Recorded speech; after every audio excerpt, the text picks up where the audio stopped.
அகிலத்தின் அன்பான சொந்தங்களுக்கு இனிய வணக்கம். மீண்டும் காணொளிப்பதினூடாக சந்திருக்கின்றோம்.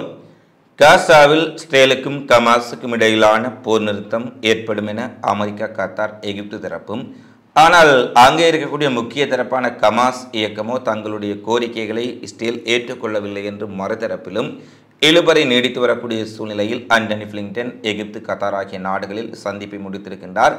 அடுத்து எகிப்து இஸ்ரேலுக்கு எதிராக திடீரென பரபரப்பான கருத்துக்களை தெரிவித்திருக்கின்றார்கள். ஹிஸ்புல்லா இன்றைய நாளில் இதுவரை செய்யாத முக்கியமான தாக்குதல்களை செய்திருக்கின்றார்கள். இந்த சூழ்நிலையில் காசாவிலும் பிராந்தியத்திலும் என்ன விடயங்கள் எல்லாம் நடைபெற்றிருக்கின்றது என்பது குறித்த பிந்தைய நிலவரங்களை இந்த காணொளியில் விரிவாக பார்க்கலாம்.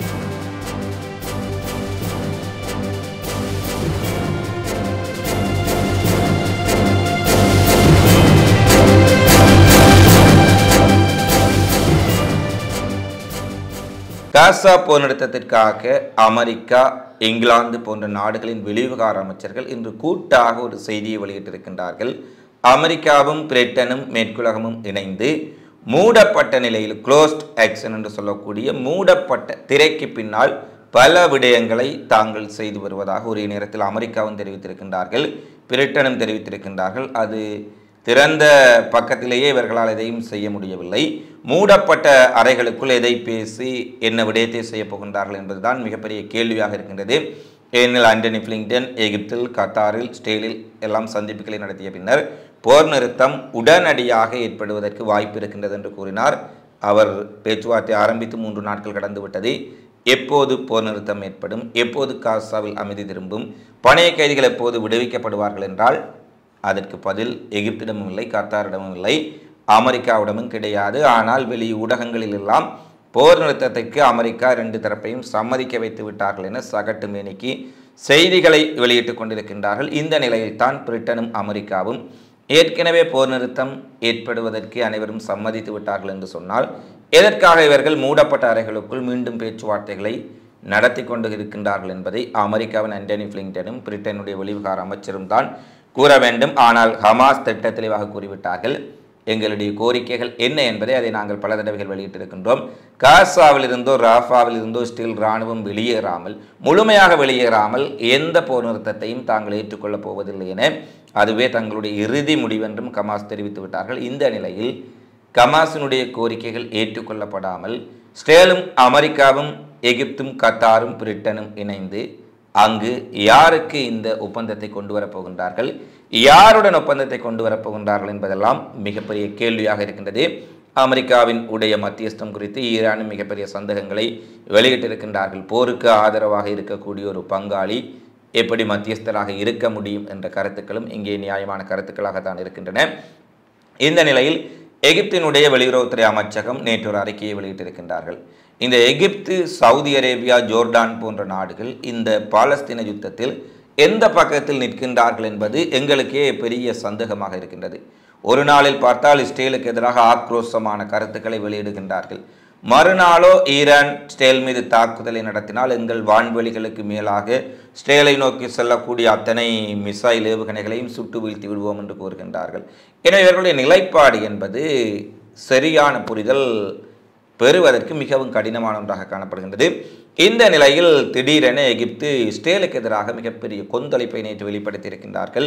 பிலடெல்பி காரிடோர் மற்றும் ராஃபா கிராசிங்கில் இருந்து இஸ்ரேலிய இராணுவம் உடனடியாக வெளியேற வேண்டும். அவ்வாறு வெளியேறும் பட்சத்திலேயே அந்த காசாவில் பேச்சுவார்த்தை முழுமையடையும், சமாதான ஒப்பந்தத்தை கொண்டு வர முடியும் என்ற கடுமையான எச்சரிக்கையை தாங்கள் விடுத்திருப்பதாகவும், பிலடெல்பி காரிடாரிலும் ராஃபா கிராசிங்கிலும் தொடர்ச்சியாக இஸ்ரேல் படைகள் நிலை கொண்டிருக்கின்ற பொழுது எகிப்தும் சரி, காசாவும் சரி அமைதியாக இருக்க முடியாது எனவும், இஸ்ரேலிய படைகள் இங்கு நிலைத்திருப்பதற்கு எந்த விதமான நியாயப்பாடுகளும் இல்லை என ஒரே அடியாக இஸ்ரேல் படைகள் பிலடெல்பி காரிடாரை விட்டு வெளியேறுங்கள், ராஃபா கிராசிங்கை விட்டும் வெளியேறுங்கள் என வீராவேசமாக எகிப்து ஒரு அறிக்கையை விடுத்திருக்கின்றார்கள். இது இறுதி எச்சரிக்கை என்று வேறு எகிப்தினுடைய வெளியுறவுத்துறை அமைச்சகம் கூறியிருக்கின்றார்கள். இதற்கு இஸ்ரேல் சம்மதிக்காவிட்டால் இவர்கள் இஸ்ரேலுக்கு எதிராக என்ன நடவடிக்கை எடுப்பார்கள் என்பதை நாங்கள் பொறுத்திருந்தான் பார்க்க வேண்டும். இருந்தபோதிலும் எகிப்து காசா மக்களுக்காக அல்லது இஸ்ரேலுக்கு எதிராக தற்பொழுது கருத்துக்களை கூறியிருப்பது எகிப்துக்கு மனசாட்சியின் அடிப்படையில் வேலை செய்ய ஆரம்பித்து விட்டார்களா என்ற மிகப்பெரிய கேள்வி எழுப்பியிருக்கின்றது. அதே போல கத்தார் இன்றைய தினம் வெளியிட்டிருக்கக்கூடிய அறிக்கையிலே காசா போர் நிறுத்தம் முன்னேற்றகரமான பாதையில் சென்று கொண்டிருக்கின்றது என்பதை மட்டும் கூறியிருக்கின்றார்கள். போர் நிறுத்தம் எப்போது ஏற்படும், பணைய கைதிகள் எப்போது விடுவிக்கப்படுவார்கள், ஹமாஸ் தரப்பு இதை ஏற்றுக்கொண்டதா என்ற கேள்விகளுக்கு கத்தார் பதிலளிக்கவில்லை. தொடர்ச்சியாக முன்னேற்றகரமான பாதையில் இருப்பதாகத்தான் எல்லோரும் சொல்கின்றார்கள். ஆனால் அங்கு காசாவின் நிலைமையோ மிகவும் துயரமாக இருக்கின்றது. நேற்றைய தினமும் 38 பொதுமக்கள் கொல்லப்பட்டிருக்கின்றார்கள், 10க்கு மேற்பட்ட குழந்தைகள். அந்த காணொளியை பார்த்தால் மிகவும் ஒரு கடினமான காணொளி. உடலங்கள் துண்டு துண்டாக்கப்பட்ட பின்னர் அந்த கட்டிட இடிபாடுகளுக்குள்ளே சரியான உபகரணங்கள், பெக்கோ, ஜேசிபி போன்ற உபகரணங்கள் இல்லாமல் கைகளால் அந்த கற்களை பிரித்தெடுத்து இறந்த உடல துண்டங்களை எடுத்து செல்லக்கூடிய காட்சிகள் மிகவும் நெஞ்சை பதைபதைக்க வைக்கும் வகையிலே அமைந்திருக்கின்றன. இது நாங்கள் வாட்ஸ்அப் சேனலில் கூட பதிவேற்றவில்லை. ஏனெனில் அவ்வளவு கொடூரமான துயரம் நிறைந்த காணொளிகளாக சிறிய பிள்ளைகளினுடைய உடலங்கள் துண்டு துண்டாக்கப்பட்ட விதத்திலே அந்த குண்டு வீச்சில் அவர்கள் பலியாக இருக்கின்றார்கள். காசாவிலும் கான்யூனிஸிலும் ரஃபாவிலும் இவ்வாறான படுகொலைகளை சம நேரத்தில் இஸ்ரேல் செய்கின்ற போது இந்த பேச்சுவார்த்தைகள் முன்னேற்றகரமாக சென்று கொண்டிருக்கின்றது என சொல்வதற்கு கத்தாருக்கும் எகிப்துக்கும் அமெரிக்காவுக்கும் எவ்வாறு மனம் இருக்கின்றது என்பது மிகப்பெரிய கேள்வியாக இருக்கின்றது. நேற்றைய தினமும் மிகப்பெரிய படுகொலைகள், காயப்படுத்தல்கள். அங்கு தரையிலே பாலஸ்தீன குழந்தைகள் படுக்க வைக்கப்பட்டிருக்கின்றார்கள். அங்கு மருத்துவமனைகளில் கட்டில் வசதிகள் கிடையாது, மருந்துகள் கிடையாது, மருத்துவர்கள் கிடையாது. 90% மருத்துவமனைகளை இஸ்ரேல் அழித்தொழித்து விட்டார்கள். இந்த நிலையில் எந்த முன்னேற்றத்தை இவர்கள் பேச்சுவார்த்தையில் கொண்டு வந்திருக்கின்றார்கள் என்பதை இந்த மத்தியஸ்தம் வகிக்கும் நாடுகள் தான் உண்மையை தெரியப்படுத்த வேண்டும். ஆனால் களத்தில் பார்க்கும் நிலைமை அங்கு எந்த விதமான முன்னேற்றத்தையும் காட்டவில்லை. அங்கு துயரமும் துன்பமும் மரணங்களும் தான் காசாவில் கடந்த 3 நாட்களாக இருக்கின்றன. காசாவில் மட்டுமல்ல, தற்போது லெபனானிலும் தன்னுடைய இனப்படுகொலையை அல்லது ஆக்கிரமிப்பு இராணுவம் நிறைவேற்ற ஆரம்பித்திருக்கின்றார்கள். நேற்று முன்தினம் பெக்கா பள்ளத்தாக்கில் இஸ்ரேல் நடத்திய குண்டுவீச்சில் 20க்கும் மேற்பட்டவர்கள் படுகாயப்படுத்தப்பட்டார்கள். ஒருவர் உயிரிழந்தார். இதில் படுகாயப்படுத்தப்பட்டவர்களில் 7 பேர் குழந்தைகள் என்பதும் குறிப்பிடத்தக்க விடயமாக இருக்கின்றது. காசாவில் தன்னுடைய ஆக்கிரமிப்பு கொலைகளை நிகழ்த்திவிட்டு தற்போது லெபனான் நோக்கியும் தன்னுடைய கொலைக்கரத்தை நீள செய்திருக்கின்றது இஸ்ரேலிய இராணுவம். ஆனால் பெக்கா பள்ளத்தாக்கில் நடத்தப்பட்ட தாக்குதல்களுக்கு இன்று ஹிஸ்புல்லாவும் மிகப்பெரிய பதிலடியை மீண்டும் கொடுத்திருக்கின்றார்கள். 100க்கும் மேற்பட்ட ராக்கெட்டுகள் கலிலி, மேற்கு கலிலி, கிரியாட் சாம்னா பல்வேறுபட்ட இடங்களில், கோலான் கைலட்ஸ் போன்ற இடங்களில் வீழ்ந்து வெடித்திருக்கின்றன. 100க்கும் மேற்பட்ட ராக்கெட்டுகளில் 50க்கும் மேற்பட்ட ராக்கெட்டுகள் அயன்டோம்களினால் இடைமறிக்கப்பட்டாலும் கூட பல ராக்கெட்டுகள் வீழ்ந்து வெடித்திருக்கின்றன. இதில் முதல் தடவையாக ஹிஸ்புல்லா ஒரு விடயத்தை செய்திருக்கின்றார்கள். இதுவரை இந்த அக்டோபர் 7ஆம் திகதிக்கு பின்னர் ஹிஸ்புல்லா நடத்திய தாக்குதல்களை எடுத்து பார்த்தால் 95% தாக்குதல்கள் இஸ்ரேலிய இராணுவ இலக்குகளின் மீது, இராணுவ தலைமையகங்கள், பீரங்கிப்படை தலைமையகம், கவசப்படை தலைமையகம், இராணுவ காவலரன்கள், உளவு நிலையங்கள், உளவு கண்காணிப்பு கோபுரங்கள், இராணுவத்தினுடைய உட்கட்டுமானங்களை இலக்கு வைத்துத்தான் அவர்களுடைய ஏவுகணைகளாக இருக்கலாம், ராக்கெட்டுகளாக இருக்கலாம், ட்ரோன் தாக்குதலாக இருக்கலாம் நடைபெற்றிருந்தன. ஆனால் தற்போது முதல் தடவையாக இஸ்ரேலினுடைய சிவிலியன் இலக்குகள் மீது மிகப்பெரிய தாக்குதலை இஸ்ரேலுக்குள் நடத்தி இருக்கின்றார்கள். இது சுருக்கமாக சொல்லப்போனால் கண்ணுக்கு கண் என்பதைப் போல நாங்கள் இராணுவ இலக்குகளை தொடர்ச்சியாக தாக்கும் பொழுது லெபனானில், தெற்கு லெபனானில், பெய்ரூட்டில் அப்பாவி பொதுமக்கள் மீது நீங்கள் குண்டுகளை வீசி கொலை செய்து கொண்டிருந்தால் அப்பாவிகளின் உயிர்களுக்கு பதில் அப்பாவிகளின் உயிர்கள் தானா என்பதைப் போலத்தான் ஹிஸ்புல்லாவினுடைய தாக்குதல். இம்முறை தெரிந்து கொண்டே அவர்கள் எல்லாம் வழிகாட்டப்பட்ட ஏவுகணைகள் கூட சிவிலியன் இலக்குகளுக்குள் விழுந்து அங்கு இலக்கக்கூடிய சிவிலியன் கட்டிடங்கள் பற்றி எறிந்து கொண்டிருக்கக்கூடிய காட்சிகள் வழியாக இருக்கின்றது. இதில் நாங்கள் பதிவேற்ற முடியவில்லை. எங்களுடைய நண்பர்கள் கீழே இருக்கக்கூடிய லிங்கினூடாக சென்று எமது வாட்ஸ்அப் சேனலில் அந்த பற்றி எறியக்கூடிய வீடுகளை, கட்டிடங்களை, பொதுமக்களுடைய குடியிருப்புகளை பார்க்கலாம். ஏறக்கூடிய வடக்கு இஸ்ரேலின் பல பகுதிகளில் இருக்கக்கூடிய குடியிருப்புகள் பற்றி எறிந்து கொண்டிருக்கக்கூடிய காட்சிகள் வெளியாக இருக்கின்றன. அதை நீங்கள் டிஸ்கிரிப்ஷனில் இருக்கக்கூடிய வாட்ஸ்அப் சேனலூடாக பார்க்கலாம். இதில் ஒருவர் உயிரிழந்திருப்பதாகவும் பலர் படுகாயப்படுத்தப்பட்டிருப்பதான செய்திகள் வெளியாக இருக்கின்றது. அதேனும் இஸ்ரேலினுடைய இராணுவ தளங்கள் மீதும் மிகப்பெரிய அளவு தாக்குதலை ஹிஸ்புல்லா மேற்கொண்டிருக்கின்றார்கள்.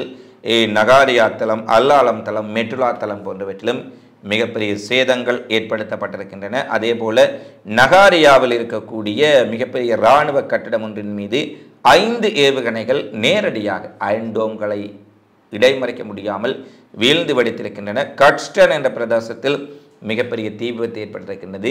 இஸ்ரேலிய துறைமுக நகரமான கைஃபாவிலும் மிகப்பெரிய அளவில் வெடிச்சத்தங்களும் தீப்பிழம்பையும் பார்க்கக்கூடியதாக இருந்ததாக அங்கிருக்கும் மக்கள் தெரிவித்திருக்கின்றார்கள்.